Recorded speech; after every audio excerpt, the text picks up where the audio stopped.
Aku diseret mertua di kantor suamiku. Tepat di depan semua orang aku diperlakukan hina seperti itu.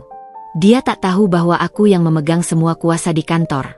Saat itu juga ku tarik semua aset kekayaan yang dia gunakan. Halo Bunda, selamat datang kembali ya. Semoga Bunda semuanya dalam keadaan sehat dan bahagia ya. Sebelum masuk ke ceritanya silahkan Bunda-Bunda semuanya absen terlebih dahulu ya.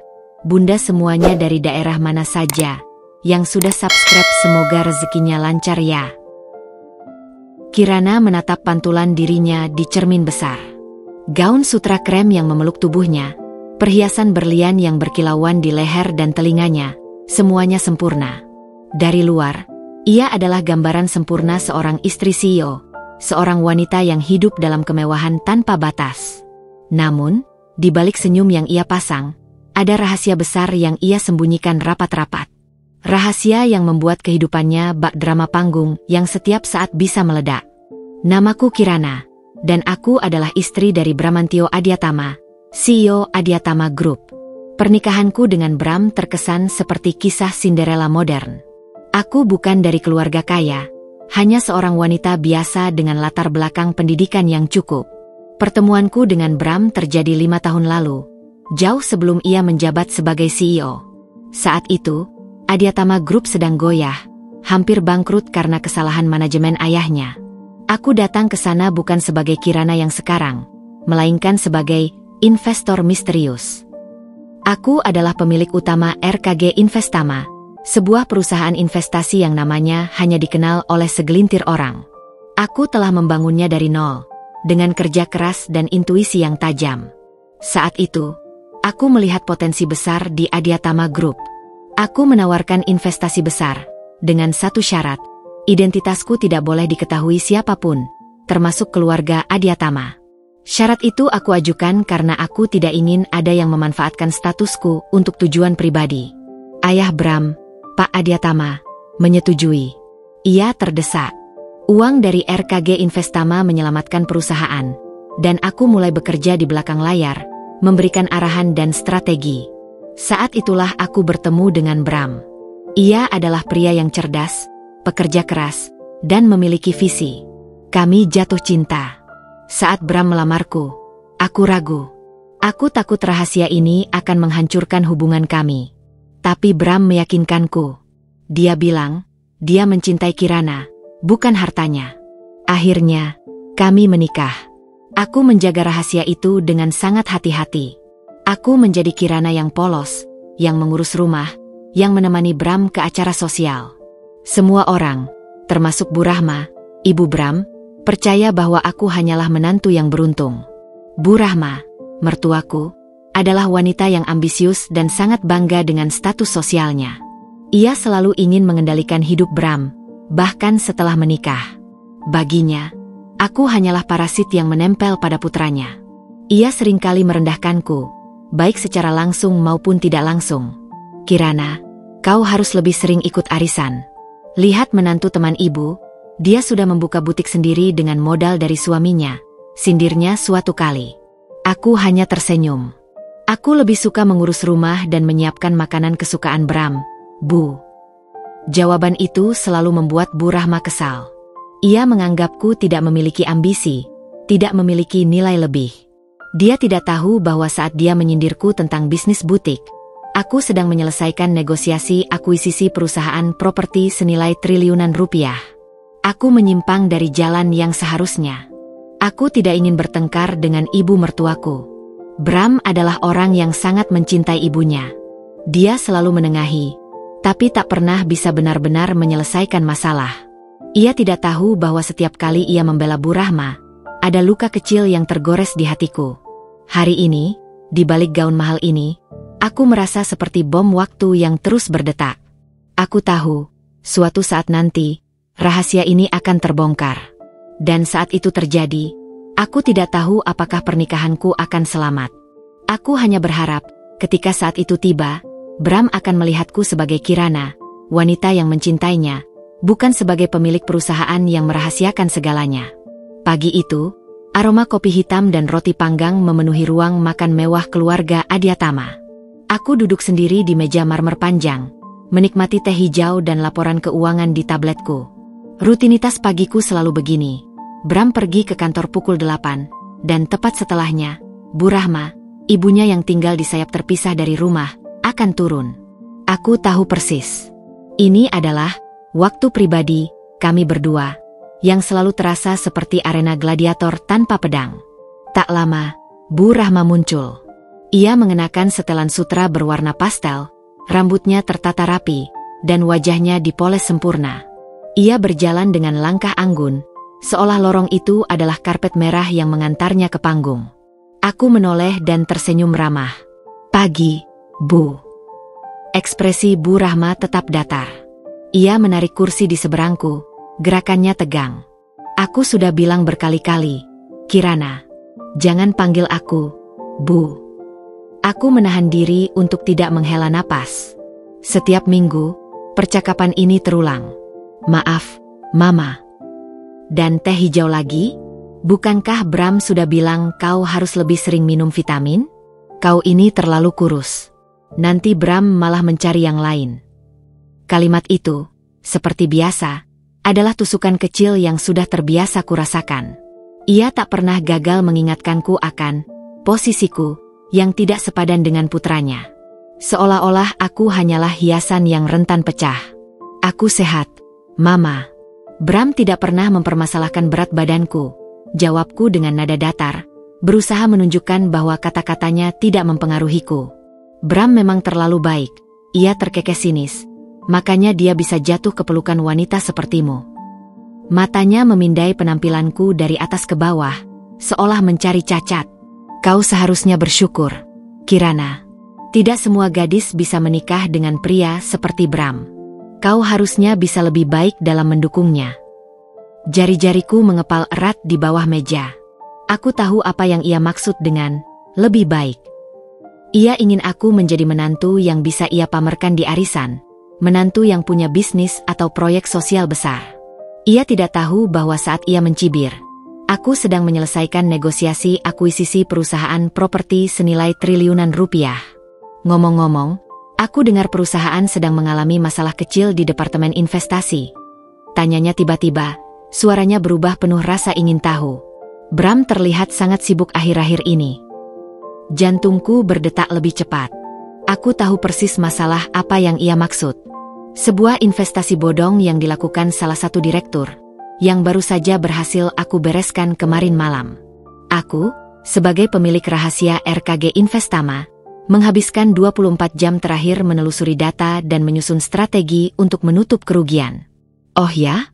Bram tidak pernah cerita padaku," jawabku santai, berpura-pura tidak tahu. "Tentu saja. Dia tidak ingin membebanimu. Tapi kau tahu, kau sebagai istri harus bisa mendukungnya. Jangan hanya sibuk belanja dan pergi ke salon." Sindirannya kembali menusuk. "Coba kau tanya Bram, apa yang bisa kau bantu? Jangan hanya bisa menghabiskan uangnya."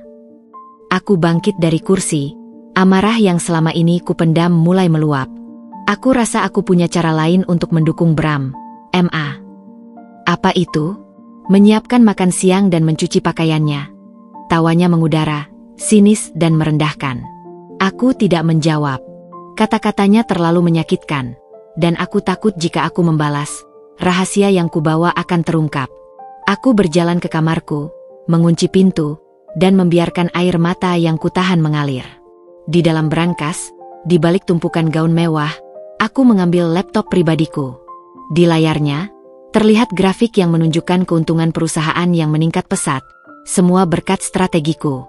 Aku adalah otak di balik kesuksesan yang mereka nikmati, penyelamat perusahaan ini dari kebangkrutan. Namun, di mata ibu mertuaku, aku hanyalah wanita yang tidak memiliki ambisi, hanya parasit yang hidup dari kekayaan putranya. Ironi itu terasa sangat pahit. Aku menutup laptop dan menghela napas panjang. Aku tahu hari ini adalah hari yang buruk. Aku tidak tahu bahwa di luar sana, pemicu konflik yang sesungguhnya sudah siap meledak, menanti waktu yang tepat untuk menghancurkan semua kepura-puraan ini.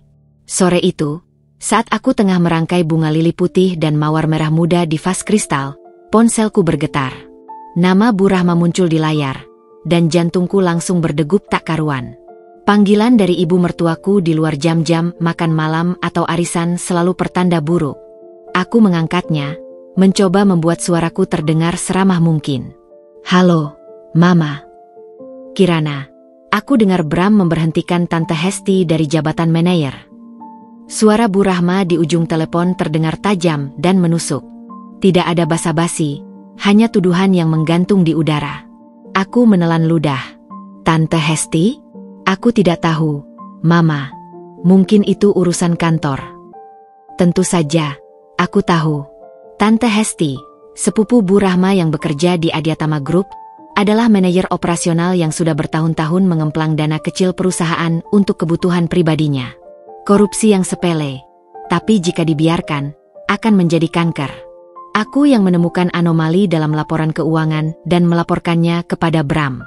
Aku tidak memberitahunya bahwa aku yang melacaknya. Aku hanya mengiriminya email anonim dari alamat email cadangan. Bram, pria yang menjunjung tinggi integritas, mengambil keputusan tegas untuk memecat Tante Hesti tanpa ampun. "Jangan berbohong, Kirana." Suara Bu Rahma meninggi, penuh amarah. "Tante Hesti itu sepupuku. Dia sudah bekerja di sana puluhan tahun. Bram tidak mungkin memecatnya tanpa alasan yang kuat. Pasti ada bisikan dari seseorang." Aku bisa merasakan kepalanya mengepul di seberang sana. "Aku tidak mencampuri urusan kantor Bram, Mama. Aku sibuk mengurus rumah." "Bohong. Aku tahu kau membenci Hesti. Kau iri karena dia lebih dekat denganku. Kau yang memprovokasi Bram, kan? Mengatakan hal-hal buruk tentangnya." Tuduhannya melukai, bukan karena kebenaran, tapi karena ketidakadilannya. Di balik semua keheningan dan senyum yang kupaksakan, aku adalah penyelamat perusahaan ini dari lubang-lubang kecil yang dibuat oleh orang-orang seperti Tante Hesti. "Lebih baik Mama tanyakan langsung pada Bram." "Aku benar-benar tidak tahu apa-apa," jawabku, mengakhiri percakapan dengan hati-hati.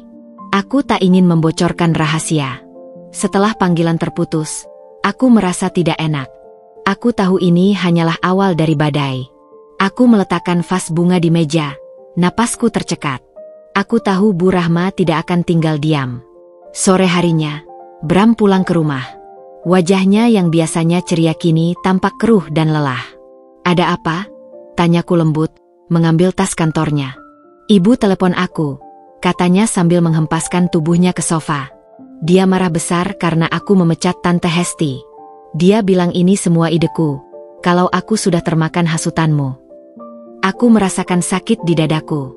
Itu adalah kebohongan. Aku tidak menghasutnya. Aku hanya memastikan perusahaan aman. Bram menatapku, matanya mencari kepastian. "Apa benar begitu? Apa kamu memang membencinya dan memintaku untuk memecatnya?" Pertanyaan itu membuatku terdiam. Aku ingin mengatakan, "Bram, aku tahu segalanya. Aku yang melaporkan kasus korupsi itu. Aku yang melindungi perusahaanmu." Tapi aku tidak bisa. Aku takut rahasia ini akan menjadi bom yang menghancurkan semua yang telah kami bangun. "Tentu saja tidak, Bram," jawabku, memilih kebohongan yang lebih mudah. "Aku sudah bilang pada Mama kalau aku tidak tahu apa-apa." Bram menghela napas panjang. "Aku percaya padamu, Kirana. Aku akan bicara lagi dengan Ibu. Aku tidak akan membiarkan dia menyalah-nyalahkanmu seperti ini." Aku memeluknya. Dalam pelukan Bram yang hangat, aku merasa begitu bersalah. Aku tidak ingin berbohong padanya, tetapi aku merasa ini adalah satu-satunya cara untuk menjaga kedamaian, meskipun itu hanya kedamaian semu. Aku tidak tahu bahwa kebohongan kecil ini justru akan menjadi pemicu badai yang jauh lebih besar. Pagi itu, aku sudah memiliki firasat buruk. Hujan rintik di luar jendela seolah mencerminkan suasana hatiku yang mendung. Setelah perdebatan Bram dengan ibunya tadi malam, aku merasa ada sesuatu yang akan terjadi. Ada ketegangan yang menggantung di udara, seolah-olah dunia menahan napasnya. Aku memutuskan untuk pergi ke kantor Bram, bukan sebagai istri CEO yang hanya datang untuk makan siang, melainkan sebagai Kirana yang sesungguhnya, pemilik rahasia perusahaan ini. Aku memilih setelan kantor berwarna abu-abu yang minimalis dan profesional, bukan gaun-gaun mewah seperti biasanya. Aku ingin merasa berdaya, tidak seperti boneka yang seringkali Bu Rahma bayangkan. Saat tiba di lobi Adiatama Group, firasat buruku terbukti benar. Suasana terasa sangat berbeda. Ada ketegangan yang pekat. Para karyawan berbisik-bisik, mata mereka tidak fokus pada layar komputer, melainkan pada pintu lift. Tiba-tiba, suara bernada tinggi yang sangat kukenal menggelegar. Dasar tidak tahu diri. Sudah kuundang kau ke sini, tapi kau malah menyembunyikan dirimu. Jantungku berdebar kencang. Itu suara Bu Rahma. Aku melihatnya sedang berdiri di depan lift, wajahnya merah padam. Di sebelahnya, Bram berdiri dengan ekspresi bingung dan tertekan. Mama, tolong jangan begini. Ini di kantor. Bram berusaha menenangkan ibunya. Aku tidak peduli. Kau harus tahu, Bram, dia sudah menghasutmu untuk memecat Hesti. Apa yang dia berikan padamu sampai kau jadi begini? Teriaknya lagi, membuat semua orang di lobi menoleh. Aku melangkah maju, mendekati kerumunan yang terbentuk. Aku harus menghentikan ini. Ini bukan hanya tentang harga diriku, tapi juga tentang reputasi Bram dan perusahaan. Aku tidak bisa membiarkan kekacauan ini berlanjut. Tapi sebelum aku sempat berbicara, Bu Rahma melihatku. Matanya menyala penuh amarah saat ia menyadari kehadiranku. Nah, ini dia ratunya sudah datang, sindirnya. Tanpa aba-aba, Bu Rahma berjalan cepat ke arahku. Cengkeramannya di lenganku terasa kuat dan menyakitkan. Aku terkesiap. Dia tidak peduli. Dia menarikku dengan paksa, seolah aku adalah barang yang bisa ia seret sesuka hati di depan semua orang. Aku terhuyung dan tas tanganku terlepas dari genggaman. Kau pikir kau bisa lolos? Tepat di depan semua orang, kau akan kuajarkan sopan santun. Suaranya terdengar ganas. Memalukan? Kau yang memalukan, teriaknya lagi. Kau hanya wanita miskin yang mengincar harta anakku. Kau menghasutnya, merusaknya. Kau penipu. Setiap kata yang keluar dari mulut Bu Rahma adalah pukulan telak bagi harga diriku. Bisikan para karyawan mengiringi adegan ini, seolah menambah bensin pada api yang membakar. Aku dipermalukan di depan semua orang, para karyawan, direktur, bahkan beberapa klien yang kebetulan berada di lobi. Mereka hanya melihat Kirana, istri CEO yang sedang dilabrak ibu mertuanya. Mereka tidak tahu bahwa aku, dengan nama lain, adalah pemilik tempat ini. Kemarahan yang telah lama kupendam akhirnya meluap. Bu Rahma telah melewati batas. Dia tidak hanya merendahkanku, tapi juga mencoba menghancurkan nama baikku di tempat yang aku bangun dengan keringatku sendiri. Aku berhenti melawan. Aku membiarkan dirinya mendorongku. Saat itulah aku mengambil keputusan. Ini sudah cukup. Aku tidak akan membiarkan rahasia ini menghancurkanku. Aku menegakkan tubuh, merapikan setelanku yang kusut. Aku menatap mata Bu Rahma dengan dingin. Senyum sinisnya perlahan menghilang saat ia melihat tekad di mataku.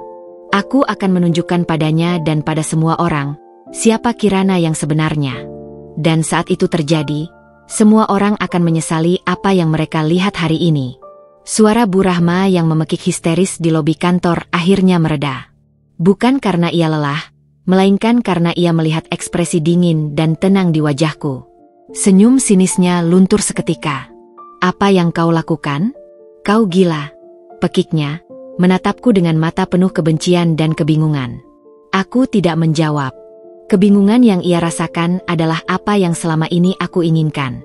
Ia terbiasa melihatku sebagai sosok yang lemah dan tak berdaya.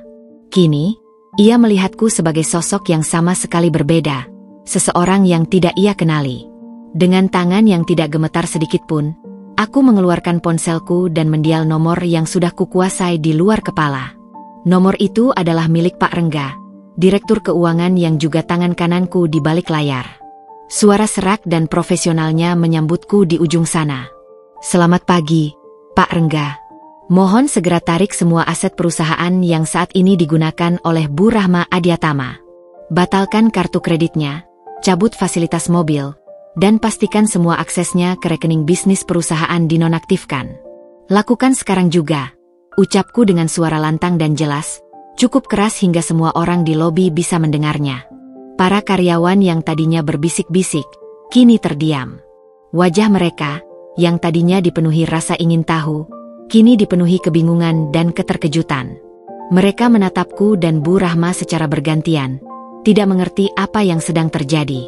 Beberapa dari mereka mengeluarkan ponsel untuk merekam, yang aku abaikan. Bu Rahma membeku.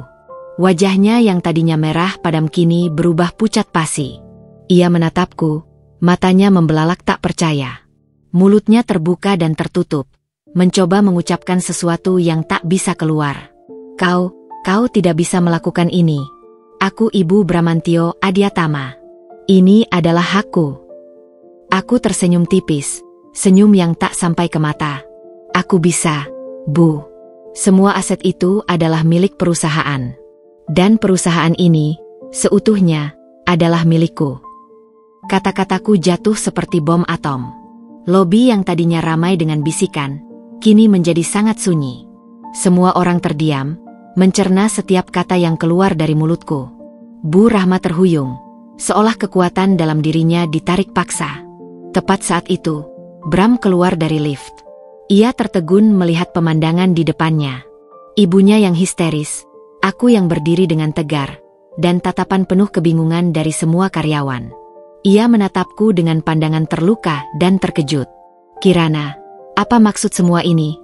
Tanyanya, suaranya pelan dan penuh keraguan. Aku tidak menjawabnya di sana. Aku menoleh ke arah Bu Rahma. Tolong temani Ibu Rahma keluar. Pastikan beliau pulang dengan aman, kataku kepada petugas keamanan. Suaraku masih sama dinginnya.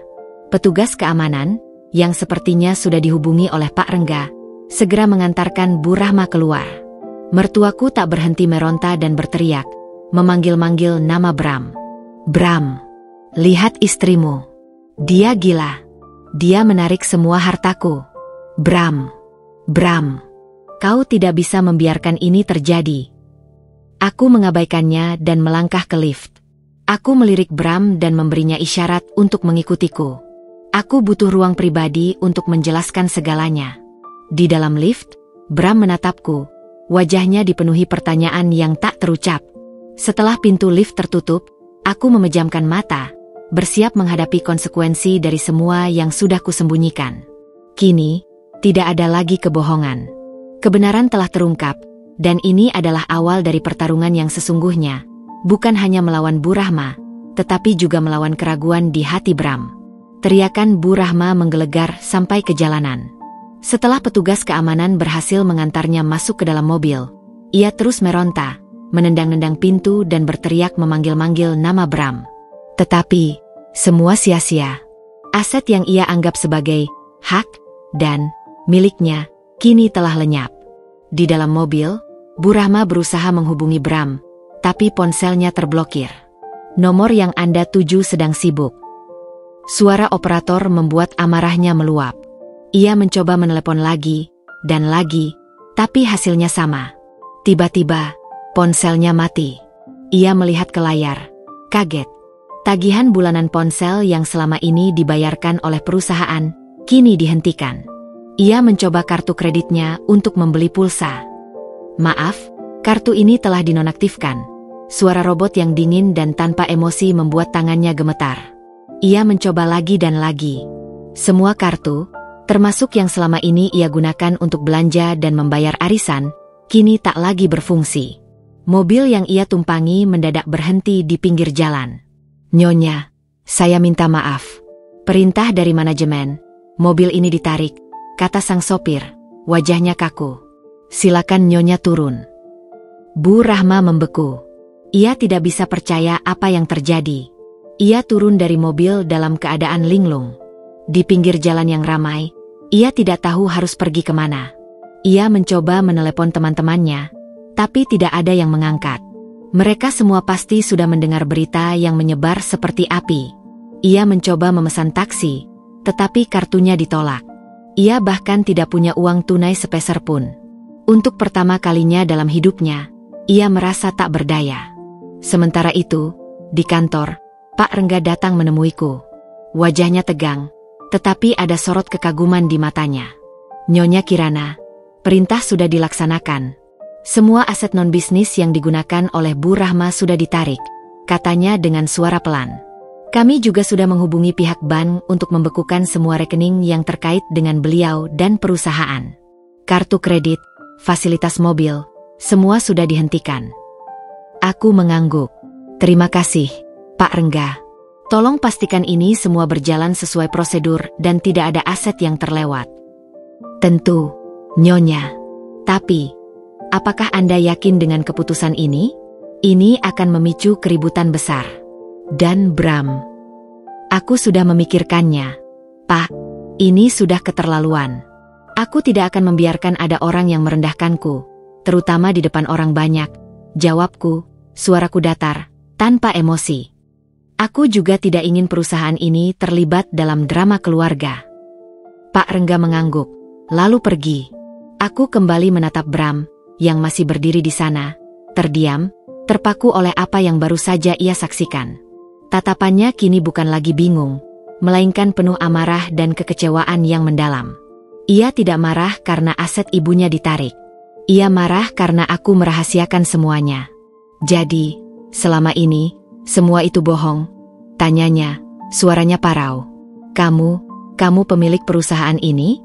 Kamu yang selama ini menjadi bosku? Aku adalah investor yang menyelamatkan perusahaan ini 5 tahun lalu. Jawabku, suaraku tegas. Namaku yang ada di dokumen adalah Kirana Adiatama, tapi aku adalah pemilik RKG Investama. Bram tidak merespons. Ia menatapku, matanya memancarkan rasa dikhianati yang mendalam. Ia tidak hanya merasa dibohongi, tetapi juga dipermainkan.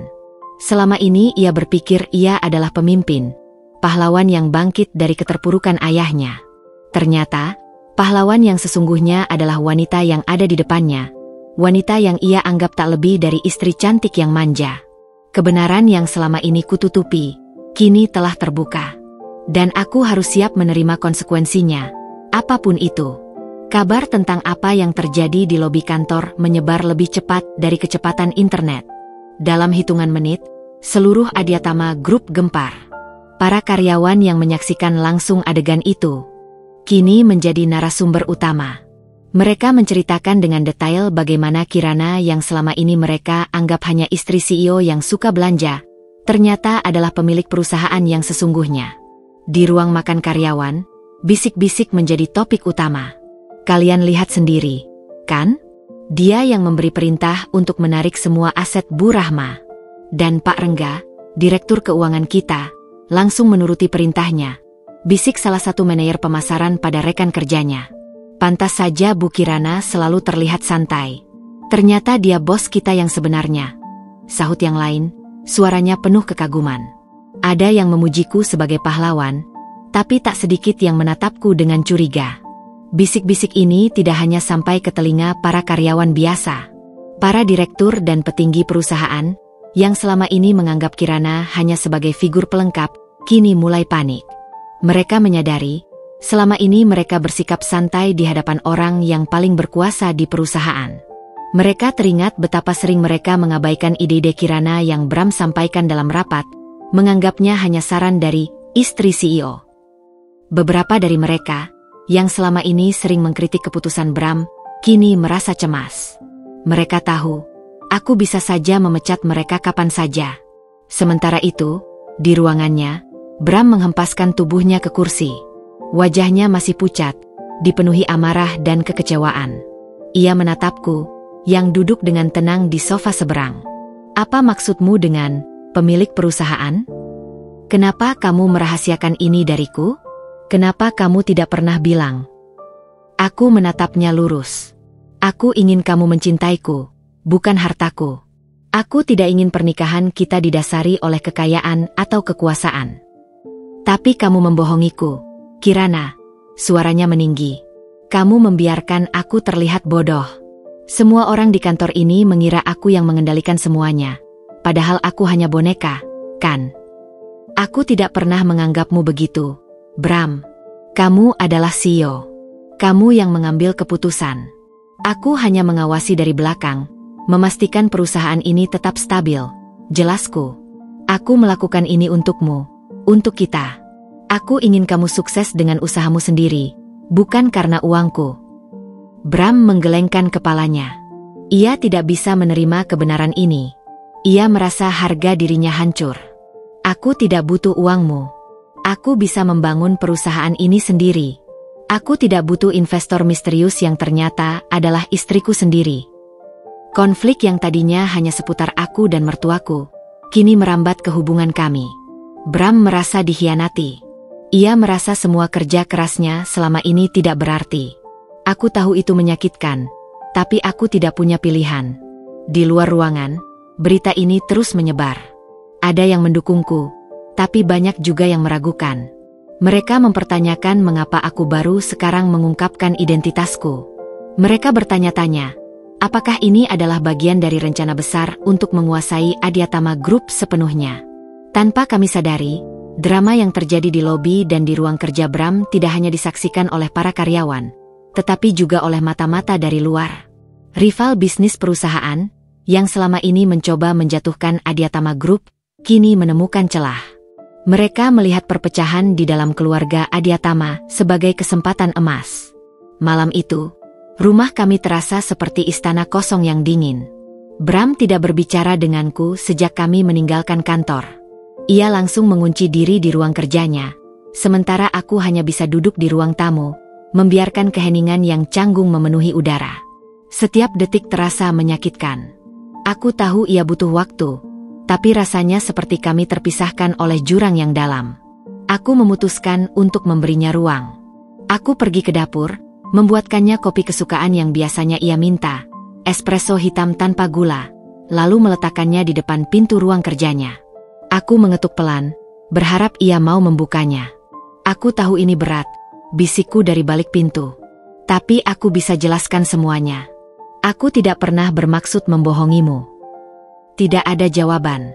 Aku hanya mendengar suara geseran kursi. Ia masih di sana, di balik pintu itu, jauh dari jangkauanku. Aku kembali ke ruang tamu, merasakan beban berat di hatiku. Aku tidak bisa menyalahkan Bram. Aku telah membohonginya selama bertahun-tahun, meskipun alasanku adalah cinta. Aku telah menempatkan diri sebagai peran istri manis yang tidak tahu apa-apa, dan sekarang peran itu telah runtuh. Keesokan paginya, suasana masih tegang. Bram sudah berangkat sebelum aku bangun. Ia meninggalkan catatan kecil di meja makan. Ada rapat penting. Maaf tidak menunggumu. Kalimat itu terasa seperti tamparan.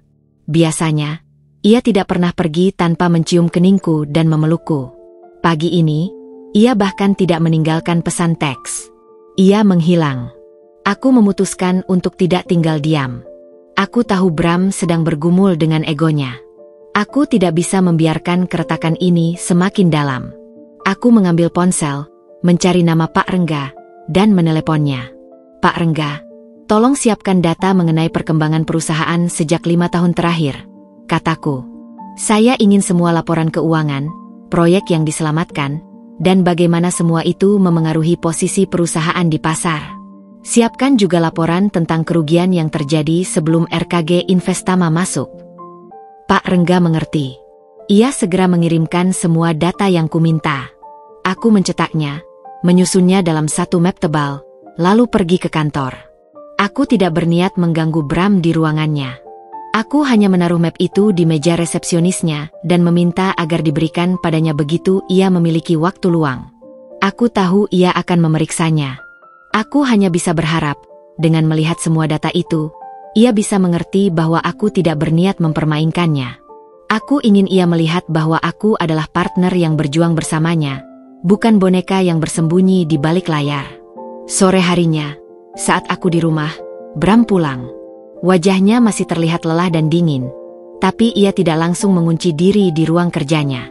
Ia menaruh map yang kuberikan di meja. Aku sudah lihat datanya, katanya, suaranya pelan, tapi tidak lagi penuh amarah. Aku tahu kamu adalah orang yang menyelamatkan perusahaan. Aku tahu kamu telah bekerja keras di belakangku. Tapi kenapa, Kirana? Kenapa kamu tidak percaya padaku untuk menerima kebenaran itu? Apakah kamu meragukan cintaku? Aku menatapnya. Inilah inti dari masalah kami. Bukan tentang uang, bukan tentang perusahaan, tapi tentang kepercayaan. Aku berjalan mendekatinya, mengambil tangannya. Aku tidak meragukan cintamu, Bram.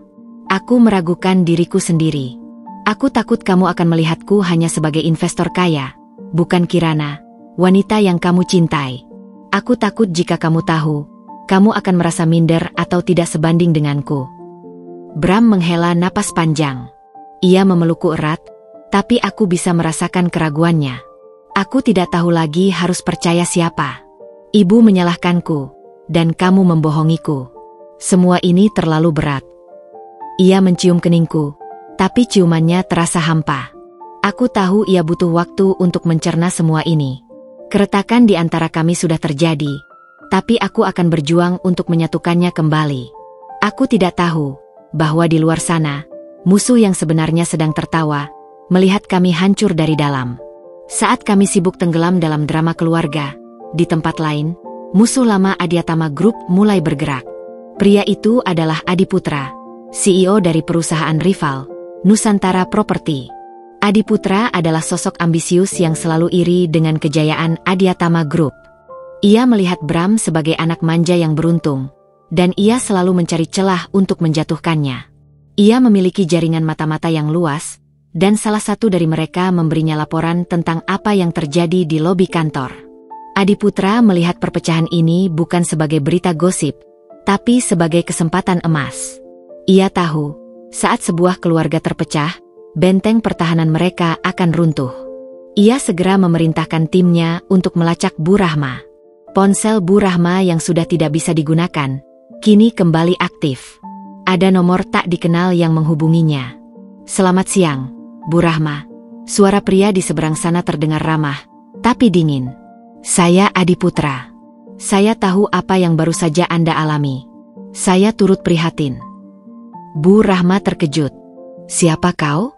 Bagaimana kau bisa tahu?" "Saya adalah orang yang bisa membantu Anda mendapatkan kembali semua yang telah dirampas dari Anda. Putramu sudah dikendalikan oleh wanita itu, dan ia akan menghancurkan semua yang telah kau bangun." Bu Rahma, yang sedang diliputi amarah dan rasa putus asa, terjerat. Ia setuju untuk bertemu dengan Adiputra. Saat mereka bertemu di sebuah kafe tersembunyi, Adiputra memberikan tawaran yang tidak bisa ditolak oleh Bu Rahma. "Bagaimana jika kita bekerja sama? Saya bisa memberikan uang dan posisi yang lebih baik untuk Tante Hesti, dan Anda bisa mendapatkan kembali semua yang telah menjadi hak Anda," kata Adiputra. "Sebagai imbalannya, Anda hanya perlu memberikan saya beberapa informasi internal tentang perusahaan. Saya yakin, Anda punya banyak informasi yang bisa kita gunakan." Bu Rahma, yang selama ini merasa direndahkan dan dilupakan, melihat tawaran ini sebagai cara untuk membalas dendam. Ia tidak peduli jika itu akan menghancurkan perusahaan putranya sendiri. Ia merasa semua ini adalah kesalahan Bram yang lebih memilih aku daripada dirinya. Tanpa kami sadari, Bu Rahma mulai membocorkan informasi rahasia perusahaan kepada Adiputra. Ia memberikan data tentang proyek-proyek penting, laporan keuangan yang belum dipublikasikan, dan bahkan strategi bisnis yang masih dalam tahap pengembangan. Ia melakukannya dengan dalih, menyelamatkan perusahaan dari tanganku. Keesokan harinya, pasar saham Adiatama Group mulai goyah. Saham perusahaan tiba-tiba anjlok hingga 20% dalam hitungan jam. Proyek-proyek yang Bram kembangkan mendadak mandek karena investor menarik diri.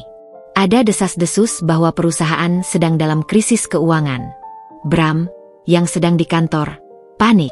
Ia menghubungi semua investor dan klien, tapi tidak ada yang mau mendengarkan. Mereka semua sudah mendengar rumor yang disebarkan oleh Adiputra. Bram mencoba mencari tahu apa yang terjadi, tapi tidak ada yang bisa memberinya jawaban. Ia merasa tak berdaya. Di sisi lain, aku mendapatkan pemberitahuan dari sistemku. Ada kebocoran data besar-besaran di Adiatama Group. Data-data penting perusahaan dijual di pasar gelap. Aku segera tahu, ini adalah ulah orang dalam. Aku mulai mencurigai Bu Rahma, tapi aku tidak punya bukti. Aku tahu ia memiliki akses ke beberapa dokumen internal melalui Bram, tapi aku tidak menyangka ia akan sejauh ini. Drama yang awalnya hanya sebatas keluarga, kini berubah menjadi serangan bisnis yang terorganisir. Aku dan Bram harus bersatu untuk menghadapi musuh yang tidak terlihat, musuh yang diam-diam menghancurkan kami dari dalam. Pagi itu, Adiatama Group dilanda kepanikan massal. Suara telepon berdering tak henti, seiring dengan deru panik para karyawan yang melihat layar monitor di ruang rapat. Layar yang biasanya menampilkan grafik keuntungan yang stabil, kini menunjukkan grafik kerugian yang tajam, bak jurang yang tak berdasar.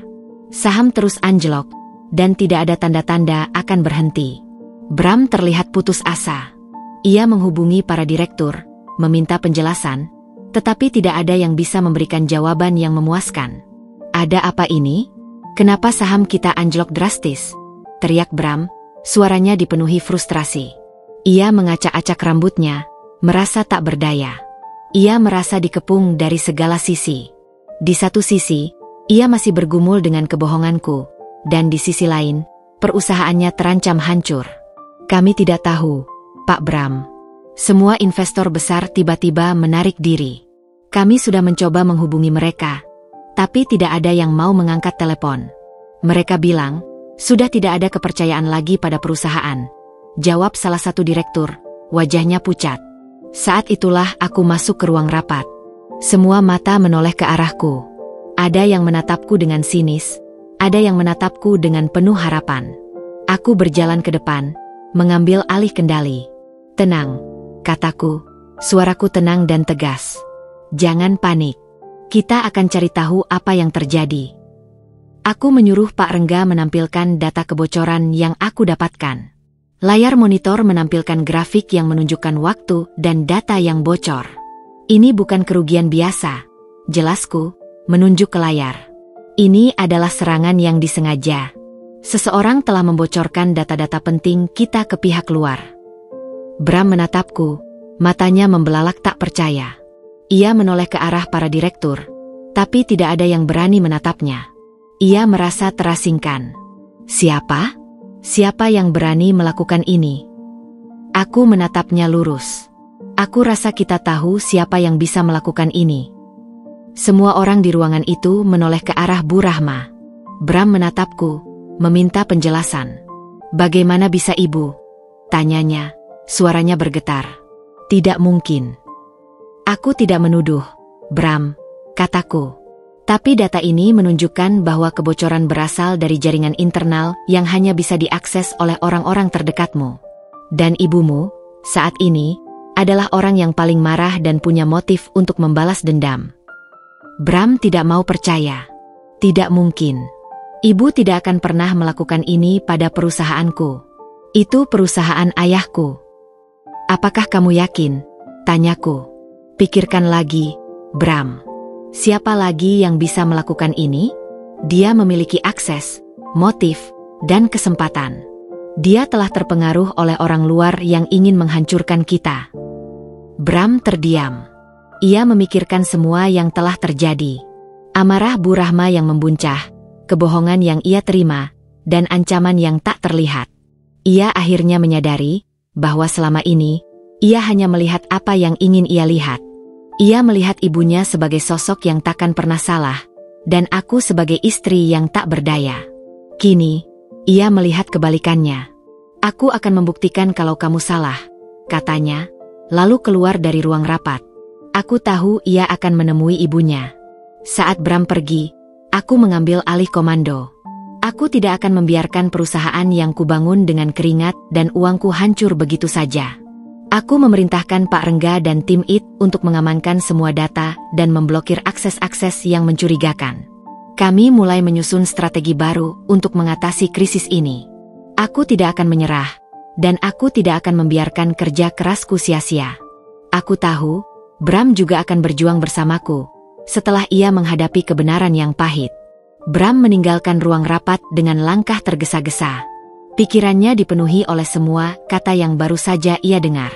Kebohongan yang ia terima, kecurigaan yang masuk akal, dan ancaman yang nyata. Ia mengambil ponselnya, tangannya gemetar saat mendial nomor ibunya. Setelah beberapa kali mencoba, Bu Rahma akhirnya mengangkatnya. Suaranya terdengar dingin dan penuh kepahitan. "Ada apa? Kau sudah puas mempermalukanku?"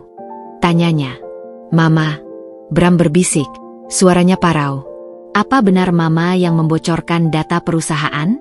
Apa Mama yang bekerja sama dengan Adi Putra?" Bu Rahma terdiam. Keheningan yang panjang itu terasa lebih menyakitkan daripada 1000 kata. Tiba-tiba ia tertawa sinis. Kenapa? Kamu takut perusahaanmu hancur? Itu balasan untukmu, Bram. Kamu lebih memilih wanita itu daripada ibumu sendiri. Kau tidak tahu apa yang ia lakukan di belakangmu. Kata-kata Bu Rahma terasa seperti pukulan telak. Bram merasakan sakit yang mendalam. Ia merasa dikhianati oleh orang yang paling ia cintai dan percayai. Ia tidak pernah menyangka ibunya akan melakukan hal sekejam ini. "Ma, mengapa?" bisik Bram, matanya berkaca-kaca. "Ini perusahaan ayah, Ma. Ini hidupku. Aku hanya ingin kau sadar, Bram. Kirana itu bukan wanita baik. Dia hanya ingin menguasai semuanya." Bu Rahma berteriak, lalu menutup telepon. Bram kembali ke ruang rapat. Wajahnya yang tadinya penuh amarah kini berubah menjadi wajah yang penuh penyesalan. Ia menatapku, matanya memancarkan rasa bersalah yang mendalam. Ia berjalan mendekatiku, lalu memelukku erat. "Maafkan aku, Kirana," bisiknya, suaranya parau. "Maafkan aku karena tidak percaya padamu. Aku seharusnya mendengarkanmu sejak awal." Aku membalas pelukannya, air mata mengalir di pipiku. Pelukan ini, permintaan maaf ini, adalah hal yang paling aku butuhkan. Aku merasa semua pengorbanan dan kebohongan kecilku tidak sia-sia. Bram akhirnya percaya padaku. Setelah Bram melepaskan pelukannya, ia menatapku dengan penuh tekad. "Aku tidak akan membiarkan perusahaan ini hancur. Kita akan berjuang bersama." Aku mengangguk. "Ya, kita akan berjuang. Aku sudah menyiapkan strategi baru." Bersama-sama, kami bekerja tanpa henti. Bram menggunakan semua koneksinya, menelepon investor satu persatu, menjelaskan situasi yang sebenarnya, dan meminta kepercayaan mereka. Ia meyakinkan mereka bahwa kebocoran data berasal dari dalam dan sudah ditangani. Aku, di sisi lain, merancang strategi bisnis baru yang lebih agresif dan inovatif. Kami mempublikasikan data-data yang dibocorkan dan memberikan pernyataan resmi bahwa kami sedang dalam tahap investigasi internal. Kami jujur dan transparan. Pada saat yang sama, kami menemukan bukti bahwa Bu Rahma adalah dalang di balik semua ini. Kami tidak melaporkannya ke pihak berwajib, tapi kami memblokir semua asetnya dan memutus hubungan kami dengannya untuk sementara waktu. Kami tahu ini menyakitkan, tapi kami tidak punya pilihan. Kami harus melindungi perusahaan kami. Krisis ini menyatukan kami. Hubungan kami yang tadinya retak kini kembali utuh, bahkan lebih kuat dari sebelumnya. Kami saling mendukung, saling percaya, dan saling memahami. Kami tahu, kami bisa menghadapi apapun, selama kami bersama. Setelah seminggu penuh dilanda kepanikan, akhirnya badai mereda. Aku dan Bram bekerja tanpa henti, menyatukan kekuatan. Malam-malam kami habiskan di kantor, merumuskan strategi baru yang lebih agresif. Kami memulihkan kepercayaan investor dengan menunjukkan transparansi total dan memberikan laporan rinci tentang bagaimana kebocoran data terjadi. Kami menyewa firma forensik digital untuk membuktikan bahwa kebocoran itu adalah tindakan kriminal, bukan karena kelemahan sistem kami. Bram, dengan wajah lelah namun penuh tekad, menghadapi media dan memberikan pernyataan bahwa perusahaan sedang dalam masa transisi, namun akan bangkit lebih kuat. Aku, di sisi lain, merancang rencana untuk mengalahkan Adiputra di pasar. Kami tidak hanya akan melawan di bursa saham, tapi juga di bisnis nyata. Aku mengidentifikasi proyek-proyek yang Adiputra targetkan, lalu kami meluncurkan proyek serupa, namun dengan inovasi yang jauh lebih baik. Kami menggunakan teknologi terbaru, desain yang lebih ramah lingkungan, dan strategi pemasaran yang lebih cerdas. Kami mencuri start, dan kami melakukannya dengan cepat. Dalam beberapa hari, kami berhasil mengunci beberapa klien besar yang tadinya condong ke perusahaan Adiputra. Perlahan tapi pasti, saham perusahaan mulai naik. Kepercayaan investor pulih. Mereka melihat bahwa Adiatama Group tidak hanya dipimpin oleh CEO yang karismatik, tetapi juga oleh seorang wanita cerdas yang mampu menghadapi krisis. Suatu sore, Bram dan aku duduk di ruangannya. Ia menatapku, matanya memancarkan rasa kagum yang tulus. "Aku tidak tahu apa yang akan terjadi tanpa kamu, Kirana. Kamu bukan hanya istriku, tapi juga partner terbaikku. Aku minta maaf karena telah meragukanmu. Aku tersenyum. Kita berhasil, Bram. Kita berhasil karena kita bekerja sama. Dan tidak ada yang perlu dimaafkan. Aku juga memiliki andil dalam kebohongan ini. Tapi bagaimana dengan ibu? Tanyanya, suaranya dipenuhi rasa bersalah. Kita tidak bisa membiarkan beliau begitu saja. Bagaimanapun juga, beliau ibuku. Aku mengerti. Bagaimanapun juga, ikatan ibu dan anak tidak bisa diputus. Kita akan menemuinya, Bram. Kita akan bicara dari hati ke hati. Aku tidak ingin ada lagi rahasia atau kebencian di antara kita. Malam harinya, kami pergi menemui Bu Rahma. Ia tinggal di sebuah apartemen kecil yang kami sewa untuknya. Ia terlihat lelah dan tua. Ia tidak lagi menggunakan perhiasan mewah atau gaun sutra. Ia hanya mengenakan daster sederhana. Wajahnya yang biasa dihiasi dengan riasan kini tampak kuyu, dengan lingkaran hitam di bawah matanya. Saat ia melihat kami, ia tidak berteriak atau marah. Ia hanya menatap kami dengan mata kosong. Kalian datang untuk menertawakanku. Bram menggelengkan kepalanya. Tidak, Ma. Kami datang untuk bicara. Kami duduk bersama, dan untuk pertama kalinya, kami tidak berdebat. Kami hanya bicara. Bram menjelaskan mengapa ia mengambil keputusan untuk memecat Hesti, dan mengapa ia tidak menyetujui campur tangan Bu Rahma. Aku menjelaskan mengapa aku merahasiakan identitasku, dan bahwa semua yang kulakukan adalah demi melindungi Bram dan perusahaannya. Bu Rahma mendengarkan, air mata mengalir di pipinya. Aku minta maaf, bisiknya, suaranya parau. Aku terlalu dibutakan oleh amarah dan harga diri. Aku tidak sadar kalau aku telah menghancurkan hidup anakku sendiri. Aku hanya merasa takut. Aku takut kehilangan Bram. Aku merasa kehadiranku tergantikan.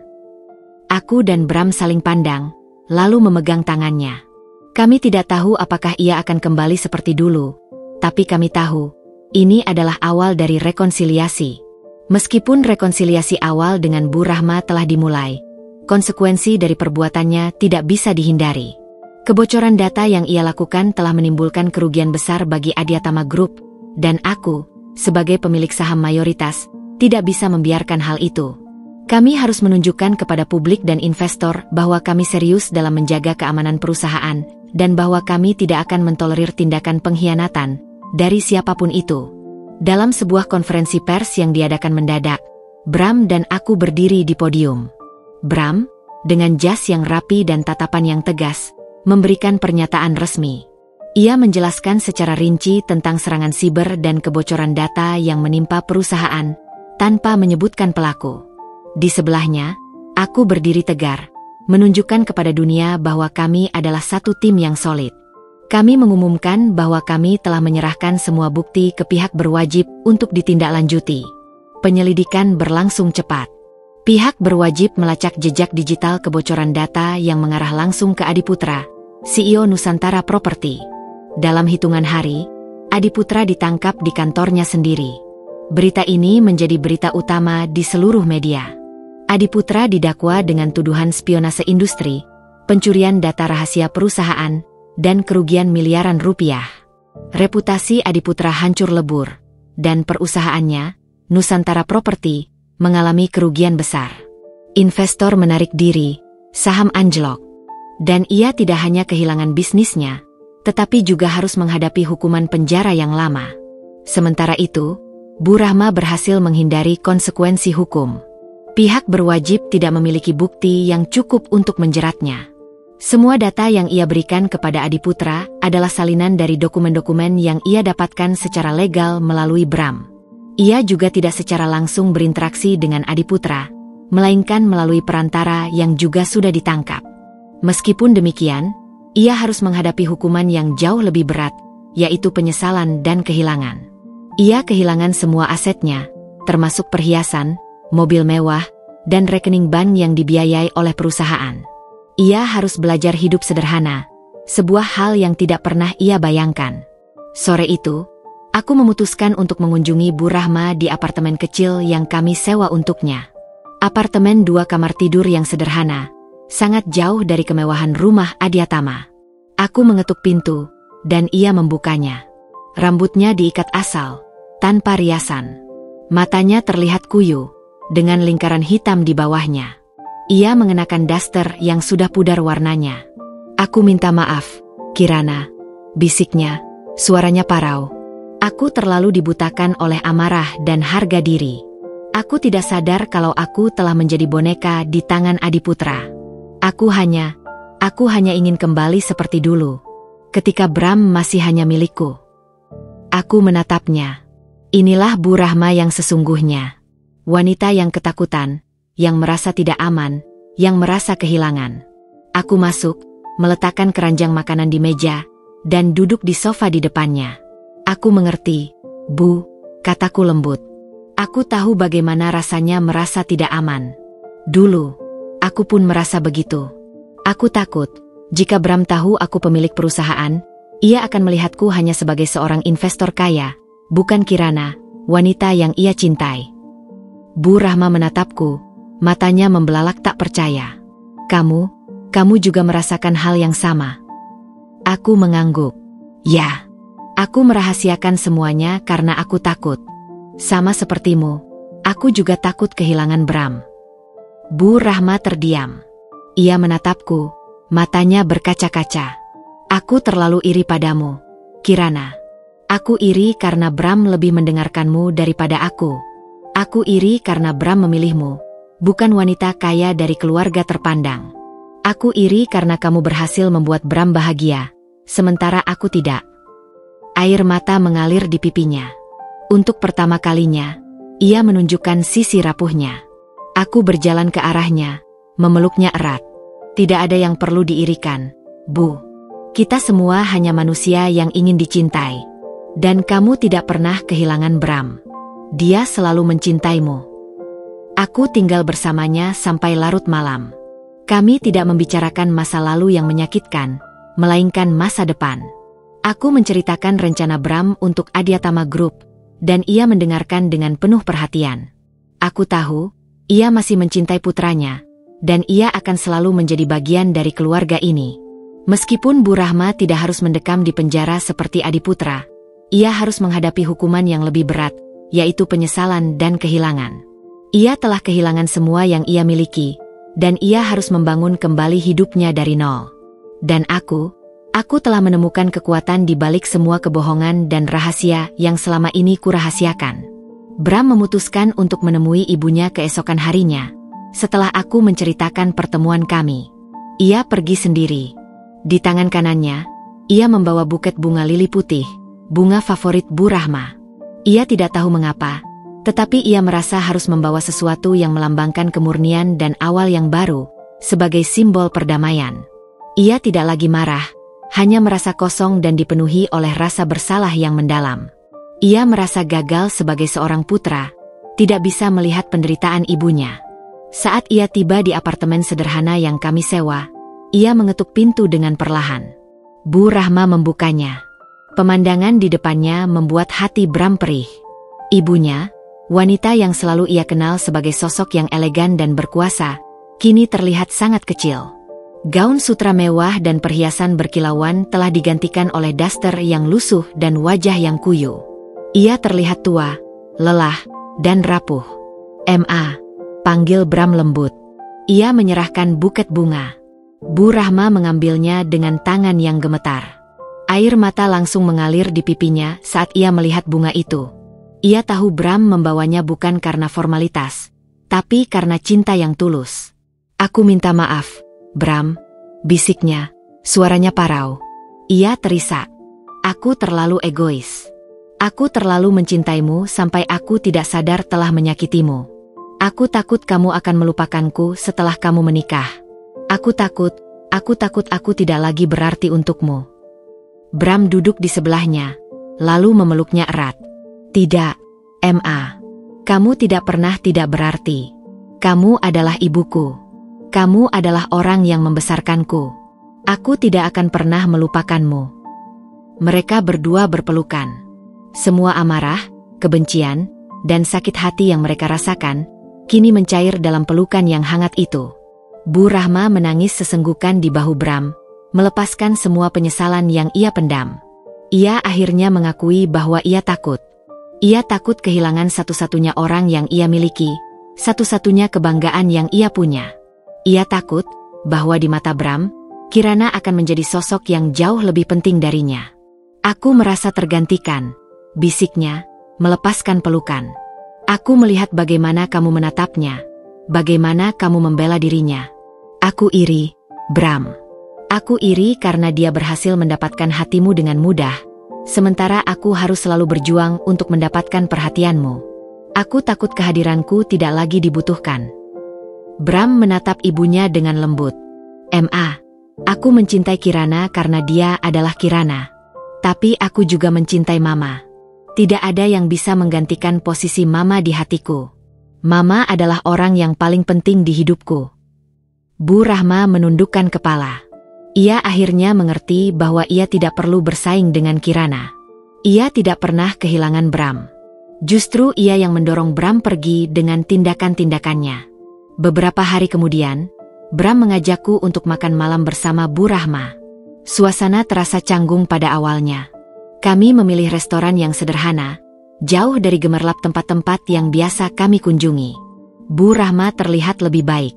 Ia mengenakan gaun sederhana, tapi ada senyum tulus di wajahnya. Kami berbicara tentang hal-hal sederhana, seperti cuaca, makanan, dan kenangan masa kecil Bram. Saat makan malam, Bu Rahma menatapku, matanya memancarkan rasa bersalah yang mendalam. Terima kasih, Kirana. Terima kasih karena sudah memaafkanku. Terima kasih karena sudah menjadi jembatan yang menyatukan kami kembali. Aku tersenyum. Kita adalah keluarga, Bu. Dan keluarga akan selalu menemukan jalan kembali satu sama lain. Bu Rahma tidak lagi menyinggung soal aset atau kekayaan. Ia juga tidak lagi mencoba mengendalikan hidup Bram. Ia hanya ingin kembali menjadi seorang ibu, seorang nenek. Kami sering mengunjunginya, mengajaknya makan malam, dan menghabiskan waktu bersamanya. Tentu saja, konsekuensi dari perbuatannya tidak bisa dihindari. Ia tidak akan pernah bisa kembali ke kehidupan mewah yang dulu ia miliki. Tetapi, ia menemukan kebahagiaan yang lebih besar, kebahagiaan yang tidak bisa dibeli dengan uang, yaitu kebahagiaan memiliki keluarga yang utuh. Krisis yang kami hadapi, meskipun sangat menyakitkan dan nyaris menghancurkan, ternyata menjadi berkah tersembunyi. Badai itu tidak hanya membersihkan awan gelap dari perusahaan, tapi juga dari hubungan kami. Fondasi pernikahan kami, yang tadinya retak karena kebohongan dan rahasia, kini dibangun kembali di atas dasar yang lebih kokoh, kejujuran dan kepercayaan. Bram tidak lagi merasa harga dirinya hancur. Ia justru merasa lebih kuat, lebih utuh, dan lebih yakin bahwa aku adalah partner yang sesungguhnya. Ia menyadari bahwa ia tidak pernah benar-benar sendiri. 1 minggu setelah rekonsiliasi yang mengharukan dengan Bu Rahma, Bram mengajakku pergi ke sebuah tempat yang sangat penting baginya, taman kota di mana ia dulu melamarku. Di sana, di bawah langit senja yang memerah dan diiringi bisikan angin sore, ia mengeluarkan sebuah kotak beludru kecil dari saku jasnya. Jantungku berdebar kencang. Aku menahan napas, mataku berkaca-kaca. Aku tahu, kita sudah menikah, katanya, suaranya bergetar penuh emosi. Tapi aku ingin melamarmu lagi, Kirana. Kali ini, aku ingin melamarmu sebagai dirimu yang sebenarnya. Sebagai Kirana, istriku, partnerku, dan pemilik perusahaanku. Cincin ini bukanlah simbol kekayaan atau kemewahan. Ini adalah simbol kepercayaanku padamu. Ini adalah janji bahwa tidak akan ada lagi rahasia di antara kita. Aku tidak butuh investor misterius yang menyelamatkanku. Aku hanya butuh dirimu. Dan aku minta maaf karena baru menyadarinya sekarang. Air mataku mengalir deras. Aku mengangguk, tidak bisa berkata-kata. Ya, Bram. Aku mau. Ia memasangkan cincin baru di jariku. Cincin itu sederhana, terbuat dari emas putih dengan ukiran nama kami di dalamnya. Cincin itu tidak semahal cincin pernikahan kami, tapi jauh lebih berarti. Cincin itu adalah simbol kepercayaan dan cinta yang baru, cinta yang telah diuji oleh badai dan terbukti tak terkalahkan. Sejak saat itu, Kami bekerja sebagai satu tim yang tak terpisahkan. Bram tidak lagi membuat keputusan besar tanpa berkonsultasi denganku. Ia mempercayaiku sepenuhnya. Aku, di sisi lain, tidak lagi bekerja di balik layar. Aku mulai menghadiri rapat direksi, memberikan presentasi, dan mengambil alih peran sebagai pemilik perusahaan. Di ruang rapat, aku bukan lagi istri CEO. Aku adalah Kirana, pemilik saham mayoritas. Para direktur yang tadinya menatapku dengan sinis, kini menatapku dengan hormat. Mereka melihat bagaimana aku dan Bram bekerja sama, dan bagaimana kami berhasil memulihkan perusahaan. Aku mendapatkan kepercayaan dan dukungan dari seluruh karyawan. Kami bukan hanya sebuah tim, tapi sebuah kekuatan. Kami juga memutuskan untuk memberikan kesempatan kedua kepada Tante Hesti. Kami tidak melupakan kesalahannya, tetapi kami melihat penyesalan tulus di matanya. Ia kembali bekerja di departemen yang lebih sederhana, dan ia bekerja dengan giat untuk membuktikan dirinya. Ini adalah bukti bahwa kami tidak lagi bertindak berdasarkan emosi dan amarah, tapi berdasarkan akal sehat dan hati yang lapang. Kini, setiap malam, setelah kami pulang kerja, kami akan duduk bersama, makan malam, dan berbicara tentang hari-hari kami. Kami tidak lagi menyembunyikan apapun. Kami berbagi kebahagiaan, kesedihan, dan ketakutan kami. Aku tidak lagi takut Bram akan meninggalkanku, dan Bram tidak lagi merasa dikhianati. Kami telah menemukan fondasi yang baru, fondasi yang kami bangun sendiri, dan kami tahu, kami akan selalu bersama, tidak peduli apapun yang terjadi. Kami bukan lagi hanya sekadar suami dan istri. Kami adalah partner sejati dalam hidup, cinta, dan pekerjaan. Tahun-tahun berlalu. 5 tahun sejak badai itu melanda, Adiatama Group kini tidak hanya pulih, tetapi telah bertransformasi menjadi salah satu perusahaan paling berpengaruh di Asia Tenggara. Di bawah kepemimpinan Bram dan Kirana, perusahaan berkembang pesat, merambah ke sektor-sektor baru seperti energi terbarukan dan teknologi pintar. Bram, yang tadinya hanya seorang pemimpin, kini menjadi seorang visioner yang disegani. Sementara aku, yang tadinya bersembunyi di balik nama samaran, kini menjadi sosok yang dihormati di dunia bisnis, dijuluki sebagai The Iron Lady, yang memimpin dengan strategi cerdas dan integritas. Di rumah, kami berhasil menciptakan kedamaian yang kami dambakan. Rumah besar itu tidak lagi terasa dingin dan kosong. Keberadaannya kini dipenuhi tawa dan teriakan riang dari anak-anak kami. Bu Rahma kini tinggal di sebuah rumah yang nyaman, tidak lagi mewah, tetapi penuh dengan cinta. Ia sering datang ke rumah kami, tidak lagi untuk mencibir atau merendahkanku, melainkan untuk bermain dengan cucu-cucunya, 2 orang anak laki-laki dan 1 orang anak perempuan yang lahir dari cinta kami. Ia menemukan kebahagiaan yang sesungguhnya. Ia tidak lagi mencari kekuasaan atau kekayaan. Ia hanya ingin menjadi seorang nenek yang mencintai dan dicintai. Suatu sore, aku dan Bram duduk di teras belakang rumah kami. Anak-anak bermain di taman, suara tawa mereka mengisi udara. Angin sejuk berhembus, menerpa wajah kami. Bram memegang tanganku, menggenggamnya erat.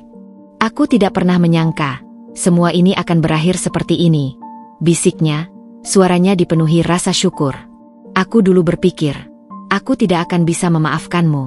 Tapi sekarang, aku sadar, semua yang terjadi adalah yang terbaik untuk kita.